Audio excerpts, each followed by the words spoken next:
ಆಗ್ತಿದೆ Akash? Sir my employee stuck in container. ಬೇಗ ಹಾಕ್ರಿ. ಇನ್ನೊಂದು 10 ನಿಮಿಷದಲ್ಲಿ ಹೋಗ್ಬೇಕು ಶಿಪ್ಪಿಂಗು. ನಿಧಾನ, ಏನು ಲೀಕೇಜ್ ಆಗಬಾರ್ದು. ಯಾವ ಇನ್ಶೂರೆನ್ಸ್ ಕಂಪ್ನಿ ನಿಮ್ದು? ಕೆಪಿ ಇನ್ಶೂರೆನ್ಸ್ ಅಂತ sir. Shipment successfully done sir.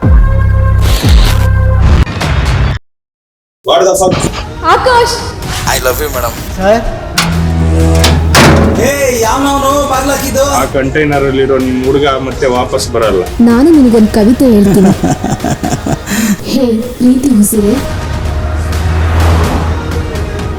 ನನ್ನ ನಲ್ಲನು ನೀನಿಲ್ಲದೆ ಒದ್ದಾಡುತ್ತಿದ್ದನು.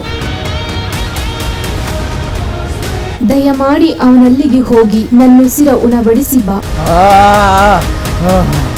ಇಲ್ಲಿರೋ ಆಕ್ಸಿಜನ್ ಹೋಯ್ತು, ನನ್ನ ಮನಸ್ಸಲ್ಲಿರೋ ಆಕ್ಸಿಜನ್ನು